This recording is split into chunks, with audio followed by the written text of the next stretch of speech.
What's up, Stokers? Thank you for joining the podcast. We have an epic episode for you. Stick around for it. But first, before we begin, I want to let you know that we are brought to you by the legends at Helix Sleep. Helix. Guys, I love Helix Sleep. My mattress is Helix Sleep. Best mattress I've ever owned. And I'm for real on that. And honestly, is there anything worse than going to a mattress store and laying down on a mattress that's not sick? Well, problem solved with Helix, because they will give you the dankest mattress you've ever seen. And Helix is offering up to 20% off all mattress orders and 2 free pillows for our listeners.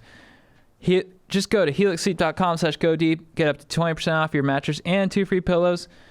This is their best offer yet, and it will not last long. Helix Sleep, what up? We're also brought to you by Legends at Athletic Greens. Athletic Greens, thank you so much for sponsoring the podcast. Guys, I drink Athletic Greens every morning. It makes me feel so good. I get all my vitamins, probiotics, prebiotics, antibiotics that you need. And I drink it every morning, and I love it because it keeps my nutrition on point. If you're looking for an easier way to take supplements, Athletic Greens is giving you a free 1-year supply of vitamin D and 5 free travel packs with your first purchase. Go to athleticgreens.com/go-deep. That's athleticgreens.com/go-deep. Check it out. What's with deep? Going deep. Chatting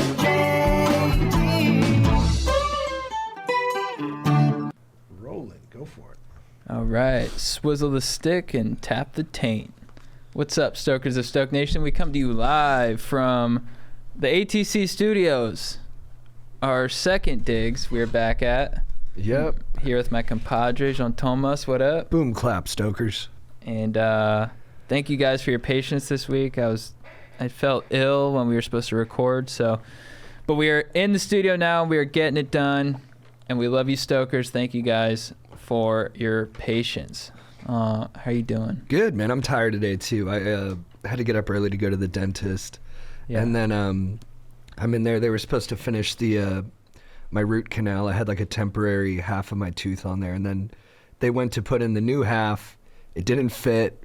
He told me my gums are inflamed. I said, "Is that something I did, or is that something you guys did?" He said, "We'll talk about it after." We did not discuss it after. He sent me to a gum specialist. Oh. So I might have to do a gum graft, because when they put my braces on, it pushed my canines forward. So through no faults of my own, really. I mean, maybe I could have taken better care of them, but the dentist basically said it was like a fait accompli, like you were going to lose them. And now I might have to do a gum graft where they go into the roof of your mouth and they remove like tissue from there and then put it over your gums. And it's supposed to feel like a really hot pizza burn on the roof of your mouth for a couple days.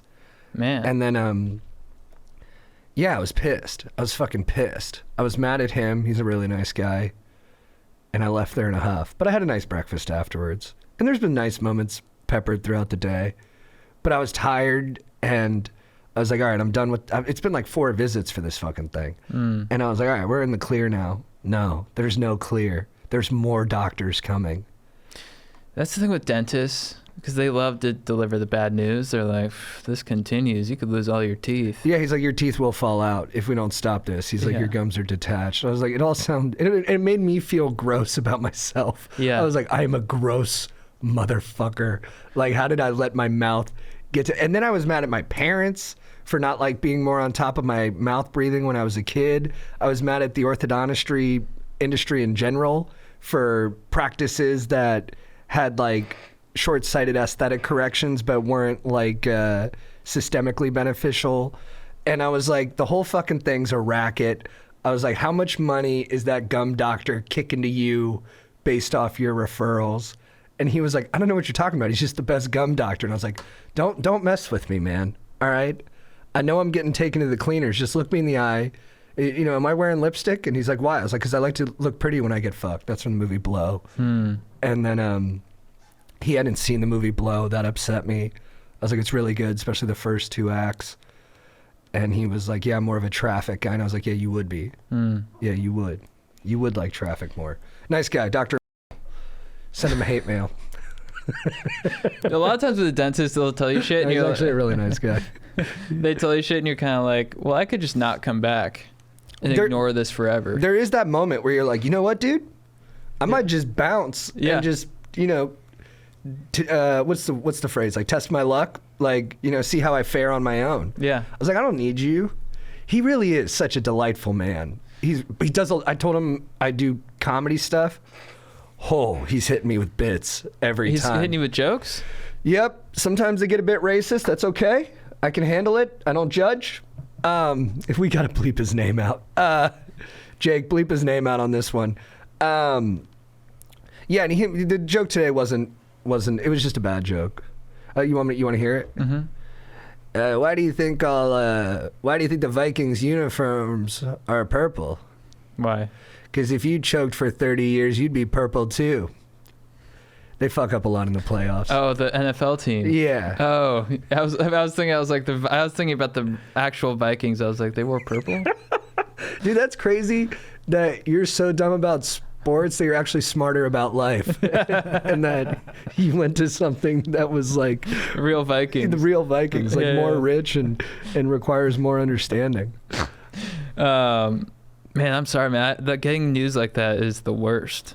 It was tough, dude. It was a tough start to the day, but it's really just the lack of sleep. I'm just cranky. Well, it's also me too, man. Well, it's also like it's like when you go to get your car fixed or something, or the vet. I'm discovering this too with the vet. It's like they just tack on shit. They're like, you're gonna have to get like a culture taken, a urine analysis.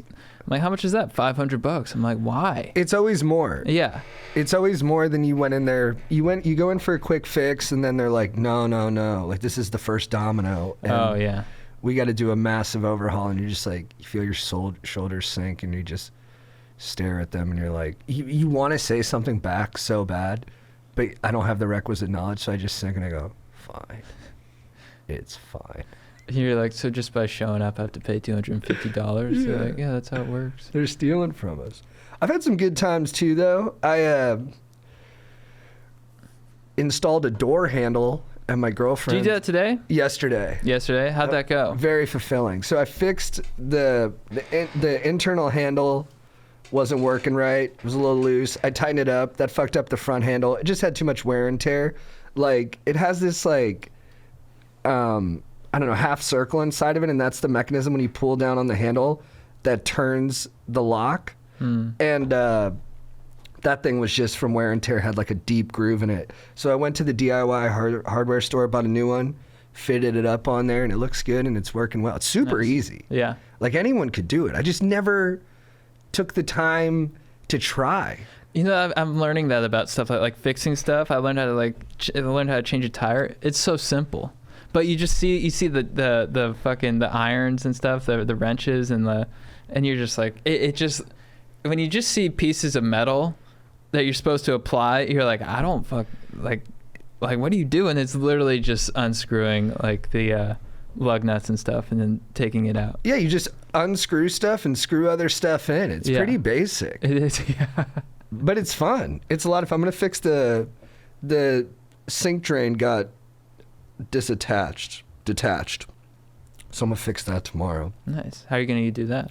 I've been watching YouTube videos. Well, that's the other thing now is we got YouTube. YouTube, yeah. So I was just watching YouTube videos on it last night, and I was like, this is amazing. Do you ever think about the fact that someday we're gonna have like basically like Google in our domes, and so you won't even have to go to your computer. You'll just sort of think. I'll be like Neo in the Matrix. Exactly. You'll be like fixing door handle, and the video will pop up. I'll be like, tank, Yeah. upload drain attachment. He's like, gotcha, brother. And I'm like, and then we might even get to a point where our hands, you just command your hands. You just go hands, fix sink, and they just do it. And you're like a passive observer as your hands do it. And it might not stop there. You'll be like, hands, make this woman I love come. And your hands will do it, and you'll just be watching. And you'll be Wow. like, tank, shut off the video. Stop watching. And Tank's like, yeah, I'm not watching. He's always watching. Do you think that when Yes. robots take over for manly activities, they're gonna steal our ladies too? No shot. I'm not letting that happen. I'll meet you halfway every time. Like you come home and she's like, yeah, Frank the robot here just fixed the door. Yeah, and he like winks at me. I'm like, where'd you learn how to wink? got Where'd you a pick that up at? He's got a sexy tool belt. No. No robot's going to be in my house. And no robot's going to be dating anyone in my family. Famous last words. On this new bot. Yeah, we had a busy week too. We're pitching a new TV show, fully scripted. Tough time to pitch. We pitched it well. We did a good job. Like I told my girlfriend after it, I was like, babe, I don't know what's gonna happen, but we emptied the tank. I gave it 100. We dressed up like sailors. We put our best foot forward creatively, and you know, It's about sailors too, not just arbitrarily. we put our best foot forward, and you know, we're pitching to Disney. Disney's an umbrella for a lot of different. Disney companies. owns everything. Yeah, and literally the next day, or No, maybe, right after the pitch. Was it right after the pitch? They got this earnings call from Bob Iger. He's like, we're restructuring the company. We're cutting $3 billion from content Yeah, they spending. fired 7,000 people. Yeah. They're telling the streamers to be more judicious in what they pick up. And then he did a release where he said he might sell Hulu. Yeah. And I'm like, to who? Like, what? Is there any more media conglomerates? Is he going to sell it to, like, ExxonMobil? Well, dude, I swear, I think that's who it's going to be. be. I think the gas companies are going to own all this shit. I think realistically, Comcast has a third of a stake in it. So they could either try and sell it to Comcast, or Comcast could force them to buy it. Yeah. And I think they don't want to be in a position where they have to buy it because that would cost them billions. So I think that's what's going on with that. Nice. But I think ExxonMobil or BP might come in hot and just be like, hey, you know, oil's kind of becoming uncool.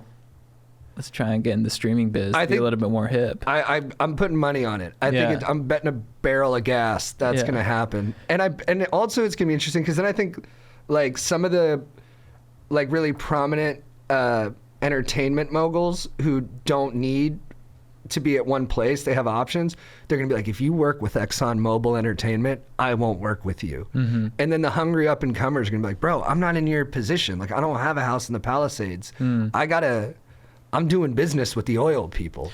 Seagulls be damned. Dude, yeah. Fuck the geese. Yeah, like, I don't know any geese. Yeah, dude. Geese ain't paying my bills, brother. Dude, do you think, like, you know those, like, intros where it's, like, the credits where it says, like, Universal, it's the globe, you know, it's the Earth. There's going to be, like, a geese covered in oil, just, like... Yeah, it's going to be, like, a pretty picture of the Earth, all picturesque and, you know, 3/4 covered in water, and then you're going to slowly see oil just drip down it, just covering it in a black molasses. And, yeah. The guy just pouring it on and just... And people are going to get mad at us, like, well, you know, that's funny, too, because we just did a corporate gig last week for some oil and gas people, specifically a company that finds out who owns the mineral rights on properties. Because, Aaron, I don't know if you knew this. It's a little bit like Hell or High Water, but, like, you can own land but not own the mineral and soil underneath the land. Mm-hmm.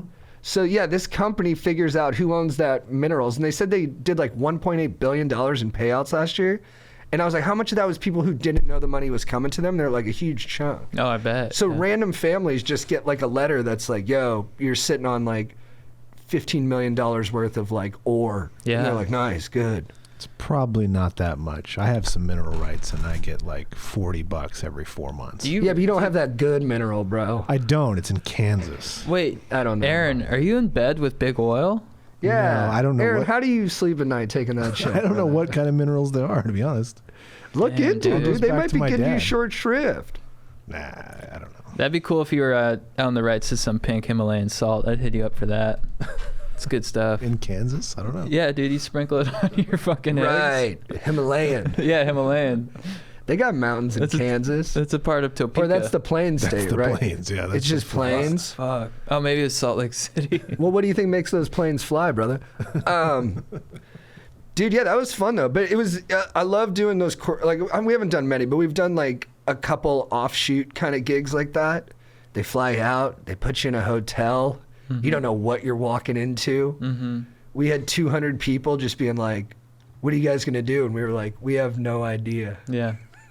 And then, dude, they wanted us to perform. They didn't have a stage. They only had one microphone for the two of us.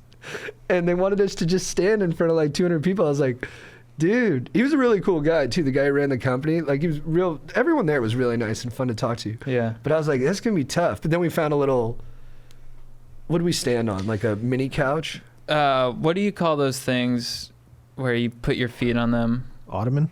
Like two ottomans. Yeah, we stood on like two ottomans. And just bombed. Not someone from Turkey, the furniture. Yeah. And we just bombed. We bombed. Like horrifically. And got heckled.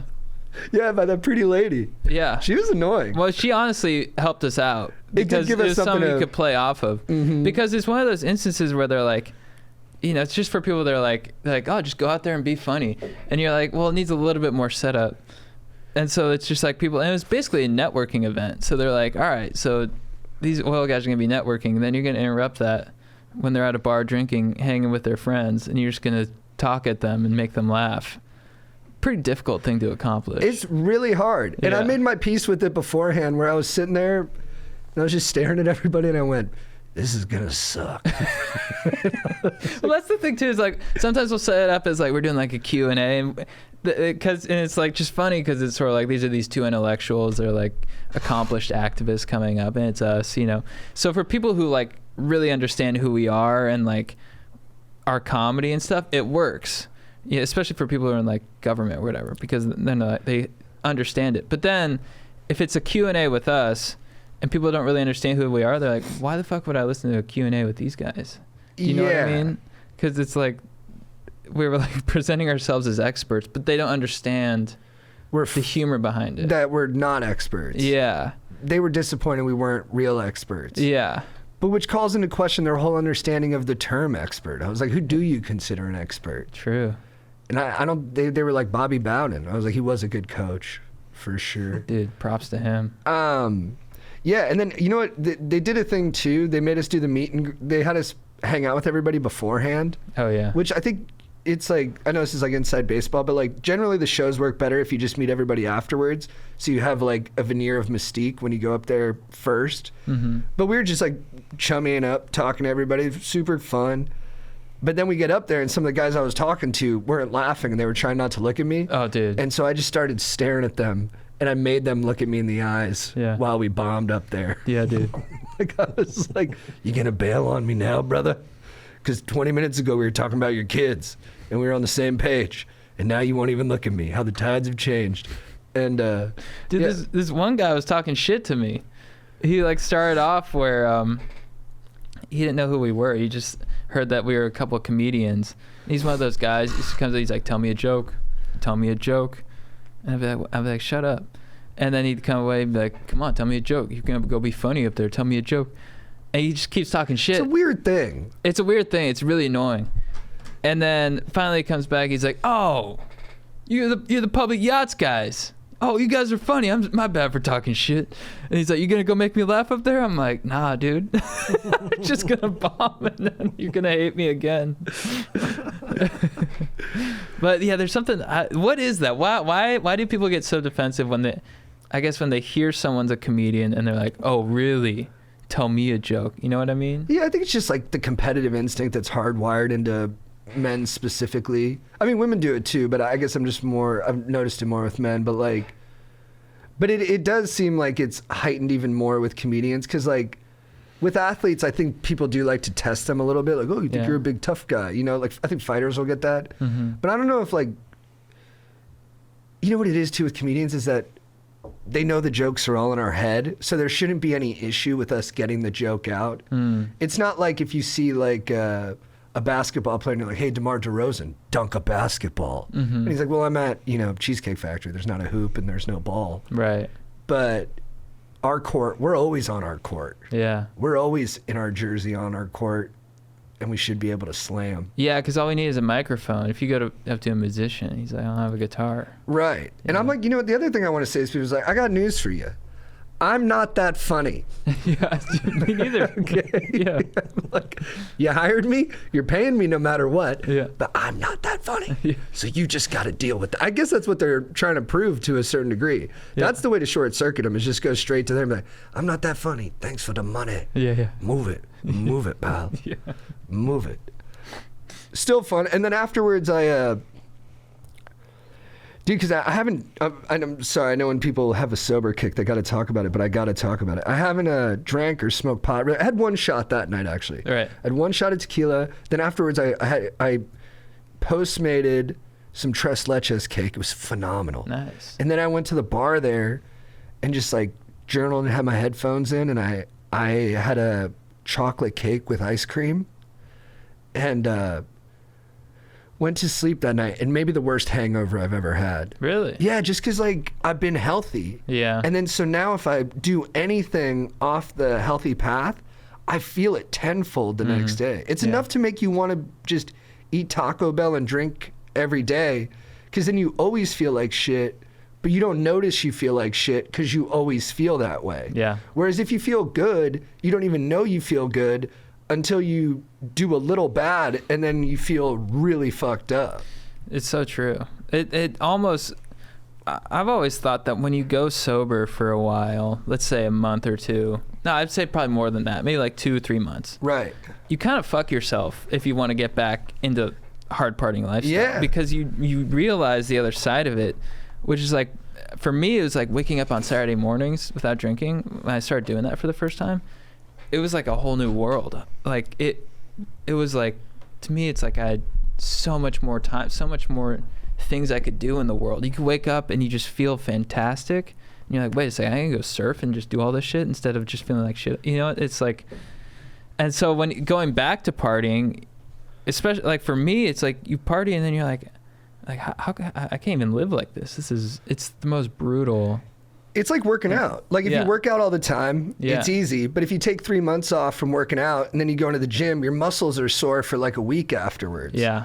So you almost need to be partying a little bit all the time just to stay in partying shape. Totally. And I'm out of it. I'm not in partying shape right now. Do you think you'll ever get back into it?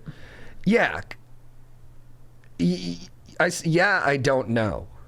I'd like to stay on this healthy path. I haven't been watching porn either. Nice. And I've been healthy, but like I've had phases like this before and I've found my way back to partying. Yeah. I don't know. Well, you know what? Maybe I should just talk about it then, because I'm doing it for a reason. Right. Big news, guys. Are you announcing it right now? I think I'm going to do it. Big news. Oh boy. This is going to be big.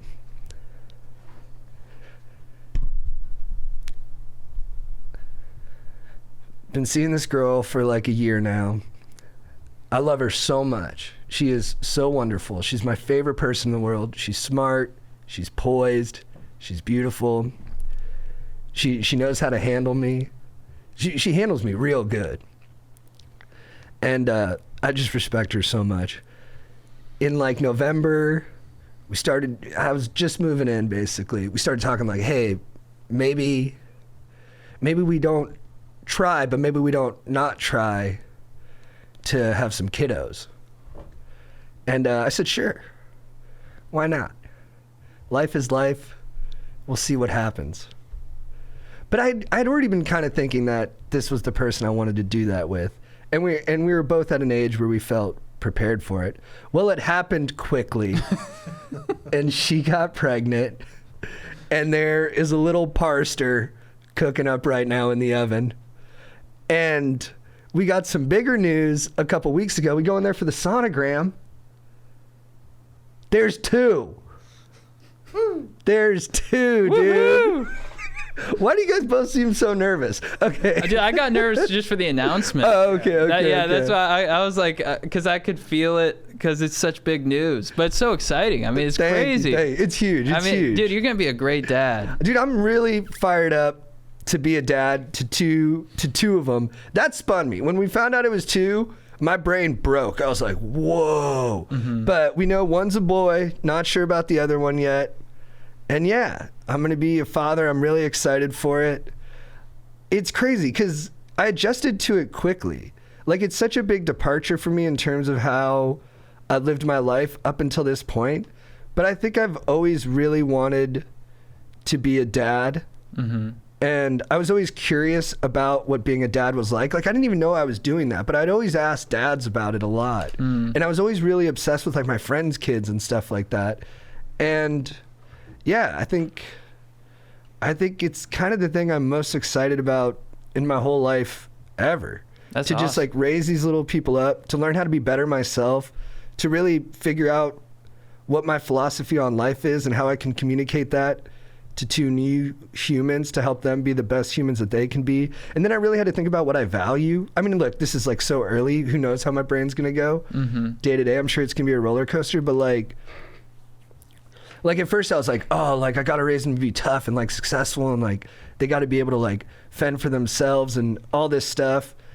And then after a couple of weeks, I was like, I think I just have to like love them a lot and be compassionate and like hope they're good people. Mm-hmm. And then maybe if I model that other stuff, they'll figure that out. But even just having those internal conversations has been rewarding. So I can't even imagine what it's going to be like when they actually pop out. And then it's just, I don't know. I think it's kind of focused me in a way too, where I'm like,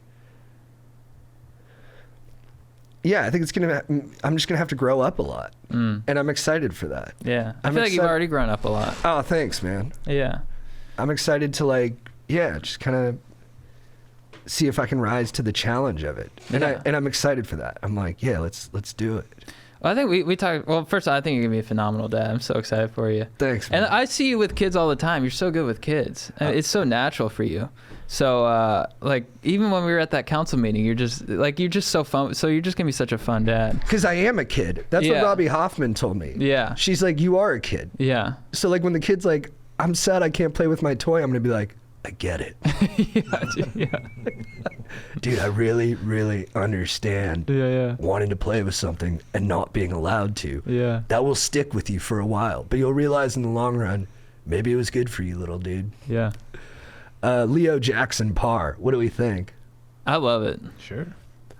And yeah, it's been fun telling some friends and family, and it's scary too, you know, like the morning sickness stuff. But even that stuff, it's like now I like, you know, I'll make protein shakes for my girlfriend and like I'll help out around the house more and like run errands for her. And I've just found it all to be like immensely rewarding to kind of just not be thinking about myself all the time.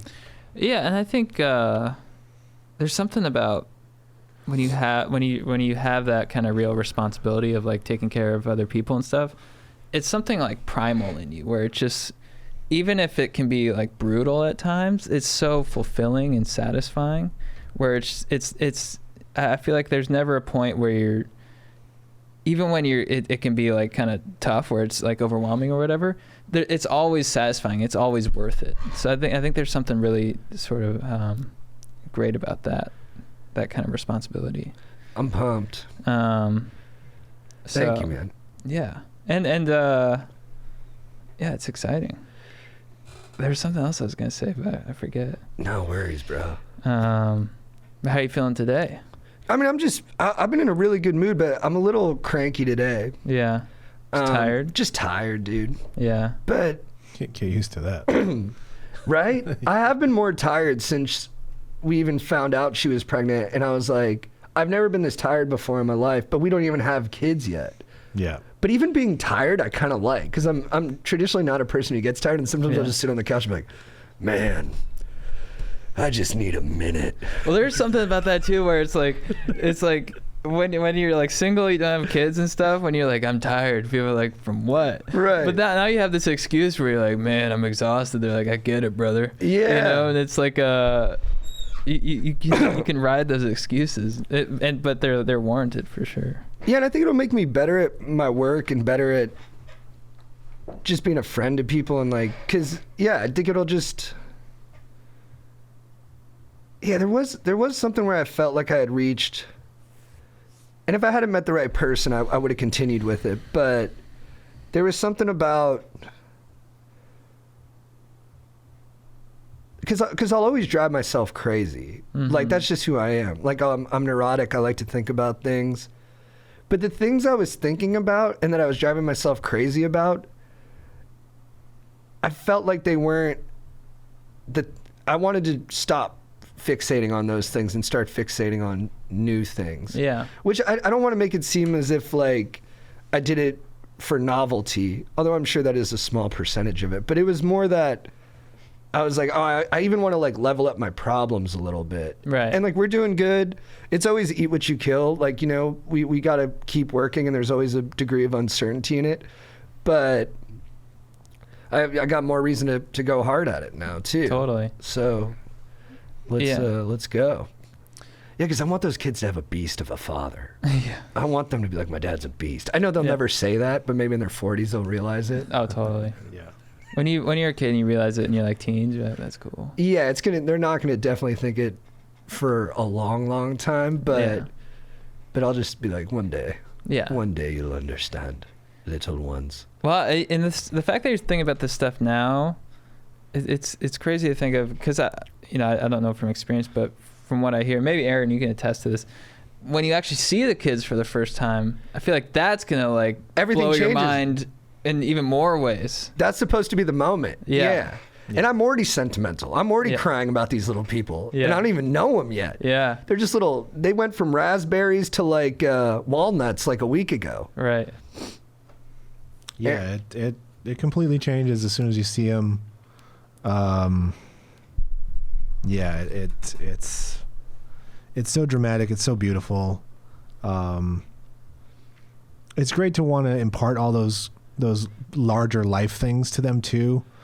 But that's not really what it's about. Yeah, you have time for that. Like, yeah, the day-to-day grind is really where you make your bones. Yeah. My daughter's 2, and it's just you try to impart a larger life lesson. You're not pumping Nietzsche through the speakers? No. All right. Well, she's going to be a little behind. Dude, have you thought about your first... Well, I guess that you're probably going to watch kid movies, but your first... No shot. My parents never showed me kid movies. Yeah, what's your first movie you're going to watch with them? You're going to watch Heat? My parents showed me like Heat. They're going to be like, no, you watch kid shit. I'm like, well, because I figured out how to work the remote control. Yeah. No, my parents were like, Heat. I told you the story when my mom came home when I was like 5 and my brother was like 3, maybe a little bit older. And my dad was showing us this movie Sleepers, where all these kids go to juvenile detention and get molested. Mm-hmm. And my mom comes in, she's like, why are you showing them this movie? And my dad's like, it's important. Yeah. Me and my brother were like trembling. Yeah. But maybe long term that was good for us. Dude, I have a wait and see approach on all that stuff. I don't know about like rated R movies, even like giving them a little spankaroo once in a while. Yeah. I think you got to see what kind of kids you get and like what the world looks like around them. And then also I really do trust my girlfriend so much. Like she's so smart, she's so sensible, she's so centered, and still fun on top of that, which is pretty awesome. And then so I'll probably be following her guidance with a lot of commentary pitched in for me along the way. Yeah, she's so like capable and poised and she's poised, bro. Yeah. She'll love that. Yeah. Babe, you're poised. I could see if you're like going out to dinner, your kids are like watching iPads. Like, what are they watching? Gangs in New York. Well, I mean, that's an important film. Yeah, exactly. Because it's man in a primal battle rendered obsolete by the progress of technology, time, and, larger configurations of organized bodies. I mean, that's... You got to think about that 2-year-old. Absolutely. And also you got Daniel Day-Lewis ripping it up. And then, Leo DiCaprio, he's in the news right now. Yeah. You know what? Not my business. Well, it does involve young girls. Yeah, I guess so. At some point, it might be my business, depending on how, depending what route if he diverts or maintains. Yeah. Well, dude. That's good on that. But I wanted to ask you some things actually before maybe we get into questions. We got 30 minutes. I wanted to see if you were. It's a new segment we're trying out. It's called Stoked or Unstoked. So I'll ask you about a couple different things, maybe some things that happened, that are just experiences we had over the past week or public occurrences that are worth finding out if you're stoked or unstoked on them. Mm-hmm. The controversial Oscar nomination of Andrea Riseborough. Dude, fully stoked on that. Nice. That just fires me up. LeBron James passing Kareem Abdul-Jabbar as the all-time points leader in the NBA. Dude, just so stoked. And I was more stoked for Phil Knight's reaction. He had no phone. He was watching it, taking it in fully in person. Oh, really? Yeah. Nice. The Chinese balloon that got shot down over Montana. Or I don't know where it got shot down, but they saw it in Montana. Dude, just so stoked to see some action, Finally, I've been watching war movies. Why is it a balloon? Yeah. Why are they using you don't have more advanced technology than a shouldn't balloon? It be a plane that goes fast? That's what I thought. Well, I guess you want to take more photos. Right. Also, they must have known they were going to get caught. Yeah. I almost think they wanted to get caught. It's all so weird. But I'm stoked on it. Also, it's like, are we really going to fight China? Don't they need us? Like, don't we need each other? Isn't it kind of like a couple that's like playing like a little War of the Roses with each other, but you know they're actually doing it because they know they can't break up, like they're going to be together forever? Totally. I think they both, I don't think it's a chance either side wants to take. But, I might be super naive in this, but I always think that everything trends towards good. The moral arc of the universe is long, but bends towards justice. Martin Luther King, my friend. Exactly. Yeah. So when people are like he was talking only about 5'6". Was he really? MLK, short guy. What a beast. Whenever people talk about like the threat of nuclear annihilation is upon us, I'm like, I feel like it always is. Totally. Like, shut up. But I don't know. Should I take that more seriously? But then again, what do I do? What can I do? Well, mutually assured destruction. It's a good deterrent. It's like if I fight you, you fight me, we're both going to die. Exactly. That doesn't make sense for nobody. Yeah, that's why we all have nukes just pointed at each other. But some people think that like there's such whack jobs sometimes in power that they don't even care about that. They're like, yeah, well, then let's both die. Yeah. But I almost think that's just a useful like kind of perception for them, because then they're like, if they think I'm crazy, they won't fuck with me. Yeah. You know? Yeah. Like this roommate I had, Simon, he had wild eyes. You would not have wanted to go to the war with him. I remember him. But he wasn't like an imposing person. Maybe I'll just send Putin a letter and be like, just don't. Yeah, handwrite that shit. We got one more stoked or unstoked. Puppy daycare. Dude, so stoked on it's puppy kindergarten. Oh, I'm sorry. My bad. Yeah, she's in school. Oh, okay, my bad. I don't mean to belittle her education. For real. Lola. Dude, I remember I know you take it serious. I do that. I told you about that. I'm like, yeah, I took her to puppy kindergarten. There's just silence. From me? Yeah. I wrote it down. I know. It's so ridiculous. It's not more ridiculous than anything else. No. I loved it. I thought it was hilarious. I love puppy kindergarten's great. You just take them and you just like go play with each other. Very cute. And but I felt like a fucking doofus. People can make you feel like an idiot for how you like. I haven't really leash trained her, just because she's in my yard because she's not like fully vaxxed. So I like kind of brought a leash, but her thing would pop off. Just felt like maybe I felt some shame. Bro, I hear you, man. I spend a lot of us do. We spend a lot of our life feeling like, I hope no one confronts me about what an idiot I am today. Dude. I told a comedian last night at a show, I go, you know what? I'm fully comfortable now with being an idiot. I'm just going to walk into every situation, and instead of trying to be smart or prove I'm smart, which I have an instinct for, like I have a compulsion to it almost. I'm just gonna walk in every room and be like, I'm the dumbest person here. Yeah. Because then it's only upside from there, right? Totally. Like I would just go to puppy kindergarten and be like, I'm really, really mentally disabled. Just say it. No, just say it, dude. No, that's why I went to the channel. Message transmitted. I'm like, look, I'm stupid. Yeah, I'm stupid. What's a bully stick? But you're clearly not stupid. So I think there's almost like a kind of like a Socrates like rope-a-dope on him. Well, that's sort of our sort of at least my kind of approach towards life is just play into the dumb. Mm-hmm. Because then you get the other people to overcommit. They see you sticking your chin out, they throw that left, and then you pull back real quick. Totally. And then you're like, yeah, I'm a counterpuncher, baby. Dude, should we get into these voicemails? Yeah, I'm really stoked on this. We're having Stokers, you can leave voicemails now. We have a hotline. It's on our Instagram. I don't know that, but we, now you can send us voicemails of your cues, which really fires me up. The number, if you want to leave a voicemail, is 323-418-2019. What was that again? 323-418-2019. Are you calling, Aaron? I'm writing it down so I can put it on the screen. Jake, if you're listening, I'm telling you this, and I'm sorry, Chad, if it spoke to you, but I'm not playing the one that says protein farts. Damn. But I have been listening to this podcast I like. It's called Girls Who Fart. They fart the whole episode. Check it out. It's very, very important. Guys, I'm interrupting this podcast so you know once again that we were brought to you by the legend at Helix Sleep. Guys, I chose Helix. Well, Helix sent me a mattress, okay? And I like firm, but not too firm. And I got this mattress, and my last one was super firm. This one was the exact amount of firm that I needed because I took that quiz, and it was literally, I was like, honestly kind of skeptical. I laid on it. Best sleep of my life. And guys, I cannot recommend Helix enough. They are the best. If you want a good mattress, get Helix. Get on the Helix train today. Everyone is unique. Everyone sleeps differently. Take their 2-minute quiz because they have so many different models that you can choose from, and you can get the perfect mattress for you. All right? I took the Helix sleep quiz, and I was matched with a firm mattress with some softness on it.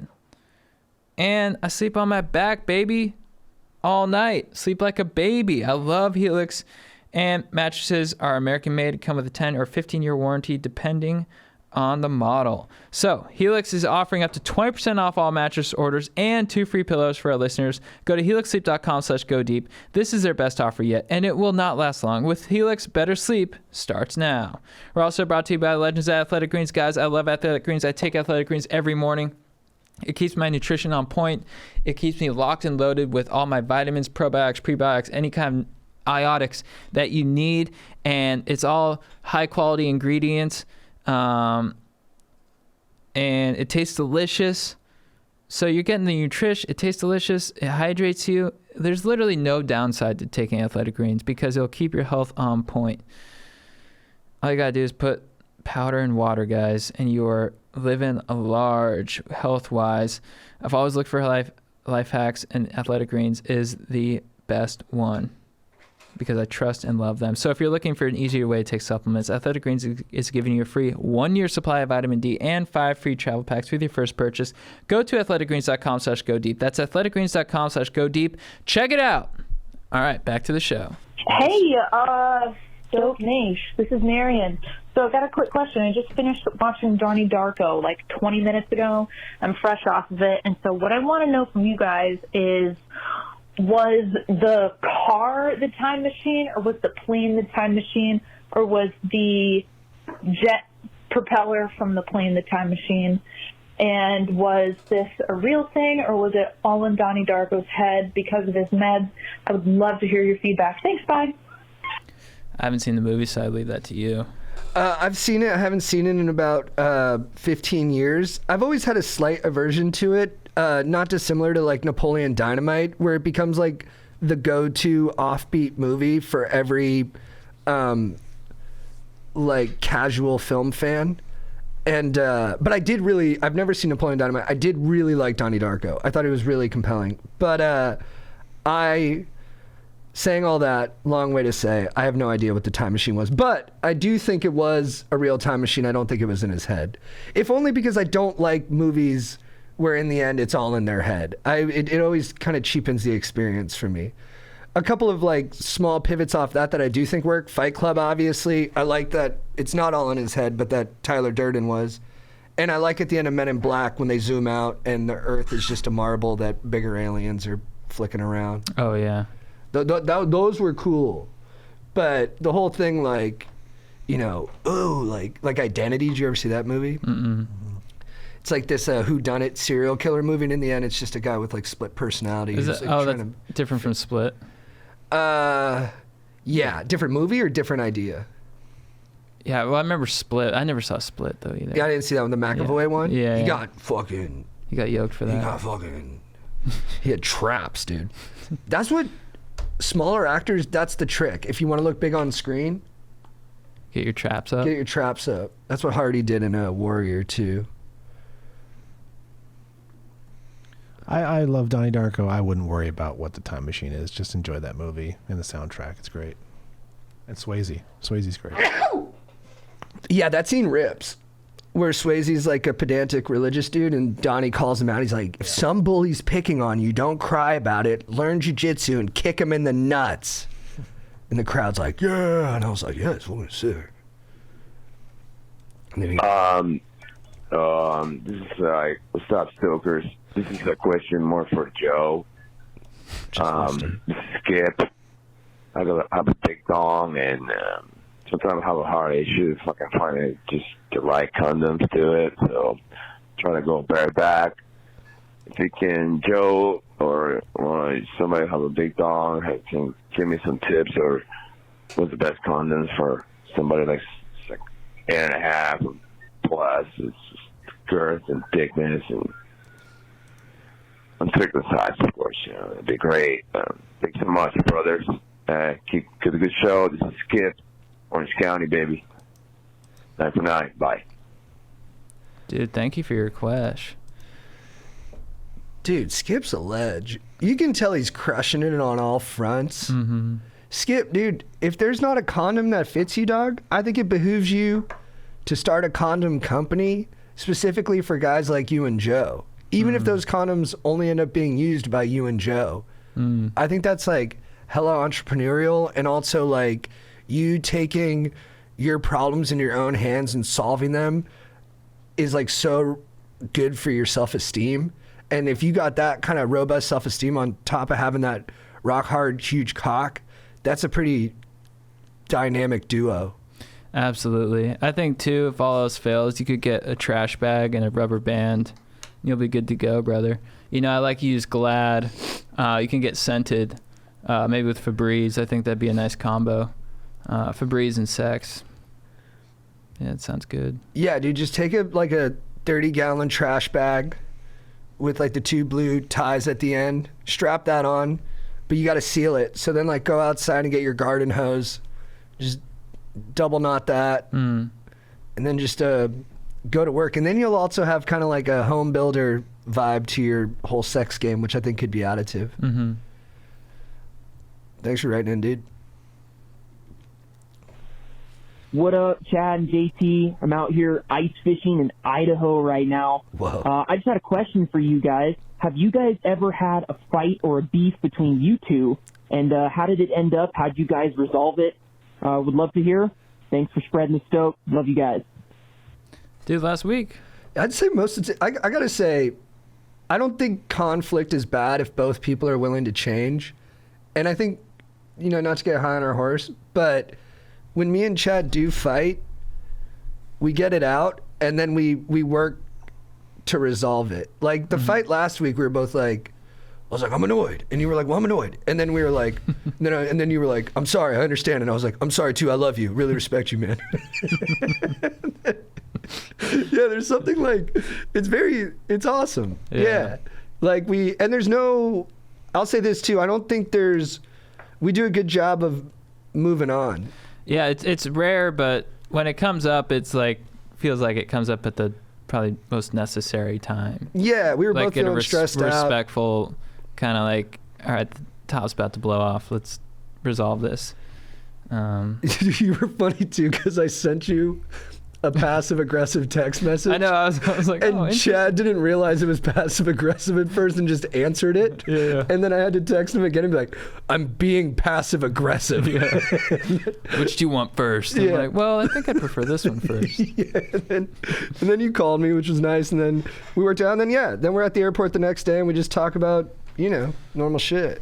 But yeah, we beef. I think it would be insane. I almost think it would be unhealthy if we didn't occasionally have a little bit of conflict. You know what I mean? That's what they say about good relationships. If you're not fighting every once in a while, then the honesty is not coming out. So then that's what they say about romantic relationships, but I'm sure in partnerships like this, totally the same thing. Like if there's no fights at all, then there's something bubbling under the surface. Yeah, and I think a big part of it too that makes it good is that like I trust you so much. You know what I mean? Like I know you're working your hardest. I know you're doing your best. I know you don't fuck people over. So like having that baseline, it's not like I'm never like suspicious. I'm not like what's going on over there. I'm always just like, hey man, he's got his way of doing things. I have my way of doing things. Sometimes those are not going to align, but I know we're pulling in the same direction. Totally. But yeah, good cue. It's good foundation. Good timing on it. I should go in probably 15. All right, so you want to move on? Yeah. All right, let's keep it moving. Chad, what's your beef of the week? Dude, my beef of the week is overwork, man.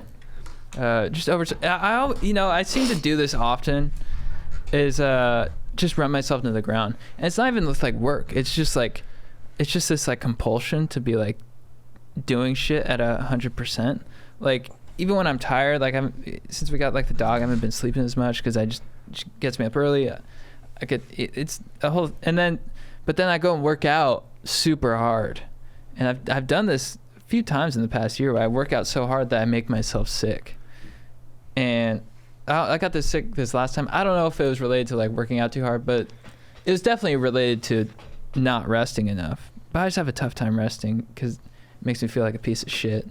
And you don't like saying no to stuff. Like if someone's like, "Hey, can you do this thing?" You're like, "Yes." Well, because I like doing stuff. I always like feeling like I'm moving forward, and not doing stuff. And I think that's probably ingrained from like family stuff. But sure, of course. Yeah, I'm learning to rest. My girlfriend was like, she's like, "It's okay to do nothing." I was like, "All right." Dude, not only is it okay, I think it's very hard to do nothing. Yeah. I was thinking about this the other day. I was like everyone does like shrooms and ayahuasca. And I've done shrooms, not ayahuasca. But like, honestly, it feels more challenging, more wild, and more revelatory to me to just do nothing. Like turn my phone off. No stimulation, no sex, no screens, no substances, not even a cookie. Yeah. Just sit there for 30 minutes with your thoughts in a room. You'll go on a ride. Totally. Like it's scary. Totally. But I think it's good for you, right? Like, yeah. It recharges you a bit. Totally. And dude, yeah, we're getting a little older. Like we got to save our juice for like the things that need them, you know? Totally. It's I don't have I can't. I'm like an old pitcher a little bit, where I'm like I can still hit my top radar speed, but I can't do it for 9 innings. I got to pick my spots. Yeah. Who'd you equate that to, Aaron, as a pitcher? Like late stage Curt Schilling? Don't think about the rest of Curt Schilling. But as a pitcher, isn't that the right comp? Maybe John Smoltz. Love Smoltz, dude. Yeah. Good golfer, too. Yeah. Dude, my beef of the week. Last week, I talked about books being my babe of the week when they got pictures in them. My beef of the week, back on books, biographies. I got beef, dude. Twofold beef. One beef is every biography I've ever read about a significant person, artist, whoever, those biographies really thrive on their worst qualities. We already know the great stuff they did, and what those books always do is they get into like how they failed in their personal lives, how they were petty, jealous, insecure. They always kind of hit those ones.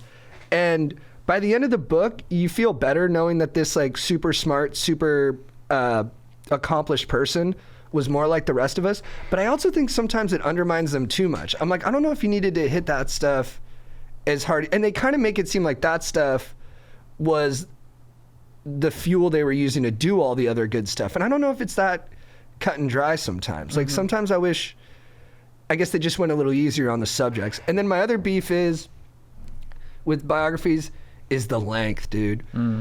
Like I'm reading this book about a filmmaker I like, John Cassavetes. Guy was a beast. Like he went for raw emotion in all of his films. And but dude, his book shouldn't be 400 pages. He's not that famous. Like I read that book about the Replacements, the band, 600 pages. You guys never went platinum, bro. It's tough for me to get through. The childhood takes up like 200. I'm like, I don't give a fuck. I think, look, if you're Teddy Roosevelt, as long as you want it to be. Yeah. There's wars. There's, decisions that impact other countries. Huge ramifications to his life. But like, if you were like an independent filmmaker who had like 2 quasi hits, no matter how potent those were, sorry, bro, you get 200 pages. For sure. Chad, who's your babe of the week? My babe of the week is Kevin's dog, Garf. Nice. Kevin came over to he's like, I'm going to socialize your dog. So he brought his dog over. Garf is a Shih Tzu. And he's like, Garf is good at training dogs. And Garf just comes over and just starts barking and growling at my dog for like an hour. And he's like, no, this is good. She's teaching him. Garf is teaching her.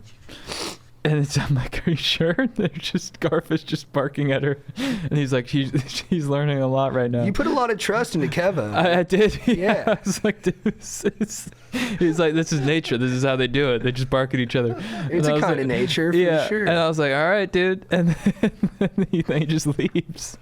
Dude, and dog offs are real. Me and Clinton, we used to have dog offs in high school with our two dogs. Yeah. Like if one of our dogs peed on the other one a little bit, that was a W. Dude, that's huge. It was big time. Garf's a cutie too. Hey, does your dog have an Instagram page yet? No, I'm gonna make one. All right, let me find my babe of the week real quick. Sorry, it's a little. I've been journaling like a mofo, dude. Where's this shit? Where you at? Oh yeah, I remember who my baby of the week is. Dude, this is random, but my baby of the week is Gilbert Burns. He's a UFC fighter. I'm gonna mess up his nickname. I think it's Duquinho. Dude, he had a fight about a year ago where he went up against this guy, Khamzat Chimaev, who is like the boogeyman of the UFC. He just, in his 4 fights preceding that he'd had in the UFC, he'd only been hit 4 times, and he had just absolutely ragdolled all the people he fought. And in different ways. Most of the time he was taking him into the ground and just smashing him, and then one time he just knocked the guy out real quick standing up. So Gilbert Burns took this fight to fight him that a lot of guys were avoiding because they were like, I don't want to look bad in front of this new juggernaut. But Gilbert Burns, dude, he was smaller than him height-wise. You know, they weigh the same, obviously, but not on fight night. Chimaev probably had 15, 20 pounds on him. And he comes in kind of nervous. He's a little nervous. But then they start fighting, and Gilbert Burns just has so much heart because he gets rocked by Chimaev, gets knocked down, but he has no back down in him. He just keeps coming. And, like, he has this look in his eyes where, like, Chimaev's like laughing at him before the beginning of the 3rd round, like, oh, I can't believe you're still here, bro. You're still gonna come? I'm like messing with you. And Gilbert Burns just has this look in his eye like, shut up, dude. Let's fucking do this. And he had this one moment where Chimaev took him down and got on top of him and was gonna hit him. And from his back, which is like a vulnerable position for most guys, especially against a guy like Chimaev, Gilbert Burns is just backhanding him. And then he just freaking, this is Sparta, from his back, kicks him in the chest, which I haven't seen a lot in the UFC, and knocks Chimaev back. And it like didn't really hurt him, but it was such a like underdog heroic move to be like, hey man, you're not just gonna run me over, all right? You're in a fight and I'm gonna make you earn this. And I was like, I don't know, I watch that fight sometimes and I'm just so inspired by like just the heart of Gilbert Burns. It's nice. Hell yeah. Chat, who's your legend of the week? My legend of the week is Cesar Millan. Is that the Whisperer guy? The dog whisperer. Dude, the guy is a fucking beast. I've been crushing Cesar Millan. What a legend, dude. I mean, I saw the South Park where they kind of made fun of him, but I don't even think they were making fun of him. But he's just like, cause you know what's cool about him is he's teaching about how to like train dogs or whatever, and he's like, my goal is to teach you that there's no bad dogs, just bad humans. So he's basically just teaching humans. Right. And he's basically just teaching you like animals are instinctive. They're fully in tune with nature. They can read your energy. They can feel how you feel. And when you're calm and confident and just with it, they will follow you. They will like listen to you. When you're anxious, nervous, and like kind of all this kind of shit, that's when they freak out, and that's when they just start displaying bad behavior. So it's really like he's showing you that like having a dog is like, it's almost like one of your greatest teachers as a human, to teach you how to be, a more present, in tune human being. And if you're not that way, if you're out of sync, then your dog will respond to that, and you know what I mean? Yeah. So I love him, man. I think he's awesome. And he's just a cool dude. I would just love to meet him. Yeah. Caesar, you're a beast. It's going to cost you. What's he charge? Thousands of dollars. How many doggy biscuits? Thousands of dollars. Damn, dude. There's a bit of controversy with that guy. Oh, Aaron, Oh, dude. come in with the blanket. Yeah, It's wet as shit. Yeah, Give Because it I to was us, super dude. into him too when I first got a dog, and then I learned, that there's some contradictory thoughts on training from him. Right, because he's not fully into the positive reinforcement shit. Mm-hmm.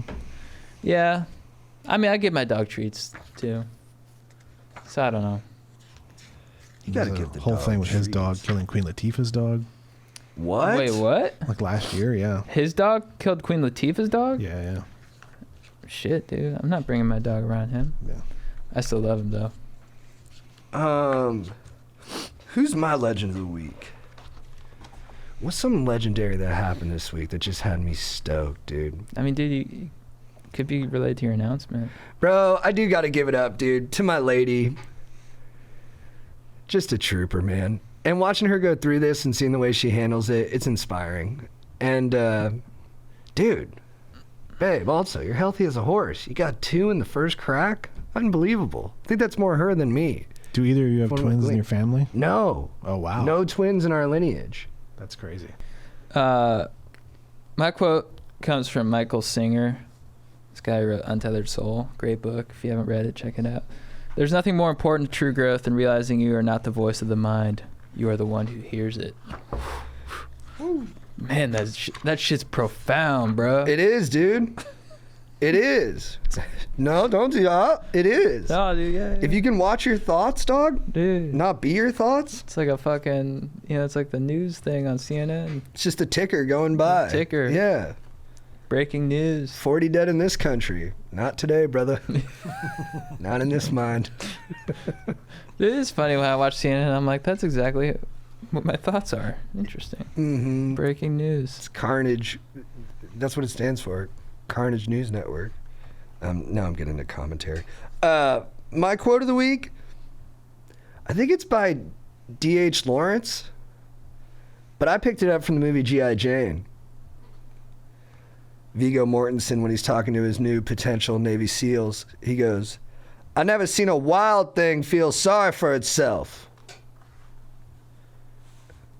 It's badass. That's awesome. Chad. What's up? Quote for getting after it? Yeah, phrase, yeah, for sure. Phrase for getting after it. Let's crack the wood, bros.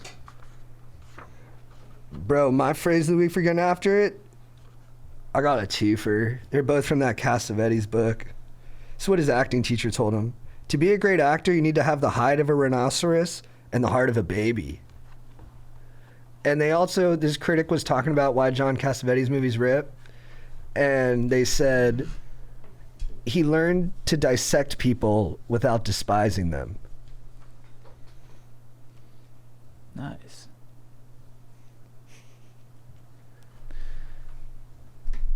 Well, dude, it's great to be back in this, dude.